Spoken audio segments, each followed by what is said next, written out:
Hello and very warm welcome to the analyst. देखिए, Israel और Hamas war के चलते मिडिल ईस्ट की कंडीशन बहुत ही खराब होती जा रही है और हाल ही में तो ईरान में बॉम्ब ब्लास्ट हुए हैं जिसमें लगभग 100 से ज़्यादा लोगों की डेथ हो चुकी है। पहले ये बताया जा रहा था कि 103 लोगों की डेथ हो चुकी है, लेकिन उसके बाद फिर से जब रिवाइज किया गया तो बताया जा रहा है कि लगभग 95 लोगों की डेथ हुई है और 211 लोग अभी इंजर्ड हैं। देखिए, जो बॉम्ब ब्लास्ट हुए हैं ना, उससे जो मिडिल ईस्ट की कंडीशन है वो बहुत ही खराब हो सकती है। इवन जो वॉर चल रहा है इजराइल और हमास के बीच में, वो इतना ज़्यादा एस्केलेट हो सकता है कि पूरे मिडिल ईस्ट को इन्वॉल्व होना पड़ सकता है। तो जानते हैं इसके पीछे पूरी स्टोरी क्या है। एक्चुअली ईरान में करमान नाम की एक सिटी है जहाँ पे कासिम सुलेमानी का टॉम बना हुआ है। तो आप ये पूछेंगे कि ये कासिम सुलेमानी है कौन। देखिए, कासिम सुलेमानी ना ईरानियन मिलिट्री में एक ऑफिसर थे।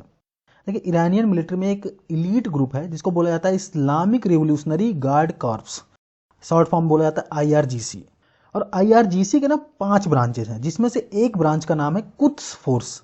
और ये कुद्स फोर्स के कमांडर हुआ करते थे। और ये कुद्स फोर्स थी ना, जो एक्स्ट्रा टेरिटोरियल इनका ऑपरेशंस होते थे या फिर जो भी मिलिट्री से रिलेटेड इनका एक्टिविटीज थी वो कुद्स फोर्सेस के अंदर का होती थी। ईरान में इनकी जो कद था ना बहुत ही बड़ा था। इवन ये बोला जा रहा था कि जो ईरान के सुप्रीम लीडर हैं उनके बाद इनका नंबर आता है। इतना ज़्यादा इनको ईरान में माना जाता था। और इन्हीं के चलते ईरान का जो लेबनान के हिजबुल्ला हैं, सीरिया के अल असद और इराक में जो शिया फाइटर्स हैं, उनके साथ जो ईरान की जो फ्रेंडशिप बनी है वो माना जा रहा है कि इन्हीं की बदौलत है उन, या फिर उस चीज़ में इनका बहुत बड़ा हाथ था। और होता क्या है कि यूएस के द्वारा कुछ फोर्स को टेररिस्ट ऑर्गेनाइजेशन डिक्लेयर किया गया है, जिसके चलते होता क्या है ना कि यूएस के द्वारा एक ड्रोन स्ट्राइक किया जाता है जिसमें सुलेमानी की डेथ हो जाती है। ईरान में तो उसको हीरो की तरह माना जाता था, इसलिए ईरान को कुछ ना कुछ एक्शन लेना ही था। तो ईरान क्या करता है कि इराक में जो यूएस का एक आर्मी बेस है उसमें मिसाइल से अटैक कर देता है। हालांकि वहां पे किसी का जान तो नहीं जाती, लेकिन कुछ लोग इंजर्ड हो जाते हैं। तो जो 3 जनवरी 2020 को डेथ होती है, उसी को डेथ एनिवर्सरी को कमेमोरेट करने के लिए करमान सिटी में उनके टॉम के आसपास लोग इकट्ठा हो रहे थे। वहां पे हजारों लोगों की भीड़ होती है और जो टॉम से लगभग 700 मीटर दूर पहला बम फटता है और दूसरा बम फटता है 1 किलोमीटर दूर, और कई लोगों की जान चली जाती है। देखिए, इस अटैक को देखकर पूरा वर्ल्ड शॉक था कि कोई कैसे जो मरे हुए इंसान के ग्रेव यार्ड पे जाते हैं डेथ एनिवर्सरी को कमेमोरेट करने के लिए, वहां पे कैसे अटैक हो सकता। अभी तक इस अटैक की किसी ने रिस्पॉन्सिबिलिटी नहीं ली है, लेकिन ईरान की तरफ से यूएस और इजराइल को ब्लेम किया जा रहा है।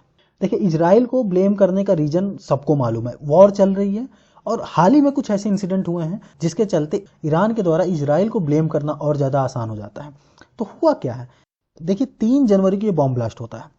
ठीक उसके एक दिन पहले 2 जनवरी को इजराइल के द्वारा ड्रोन अटैक किया जाता है लेबनान की कैपिटल सिटी बेरूत में, जिसमें हमास के डेप्यूटी लीडर जिसका नाम है सलेह अल अरौरी, उसको मार गिराया जाता है। वहीं कुछ दिन पहले ईरानियन रिवोल्यूशनरी गार्ड का एक कमांडर सैयद राजी मौसवी, जो कि सीरिया में था, उसको इजराइल के द्वारा एयर स्ट्राइक से मार गिराया जाता है। तो वहीं जब इस इश्यू को लेकर स्टेट डिपार्टमेंट के एक स्पोक्स पर्सन मैथ्यू मिलर से पूछा जाता है तो उनका कहना यह होता है कि कोई भी ऐसा रीजन नहीं है कि इजराइल इसमें इन्वॉल्व हो। तो यूएस तो साफ साफ बोल दिया कि हमको कोई ऐसा रीजन नहीं दिखाई देता कि इसमें इजराइल इन्वॉल्व होगा।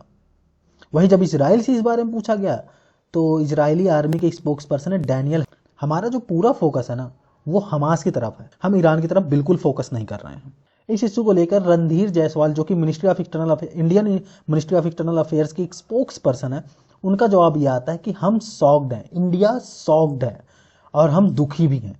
देखिए, ये इशू इतना बड़ा है ना कि हर जगह से कुछ ना कुछ स्टेटमेंट आना जरूरी था। यूरोपियन यूनियन ने भी इसको कंडेम किया, इराक ने भी इसको कंडेम किया, रसिया ने भी इसको कंडेम किया, यूनाइटेड नेशन ने भी इसको कंडेम किया, पाकिस्तान, टर्की, इवन जो मेन लीडर्स हैं ना, सबकी तरफ से कुछ ना कुछ स्टेटमेंट आया और इस एक्ट को कंडेम किया है।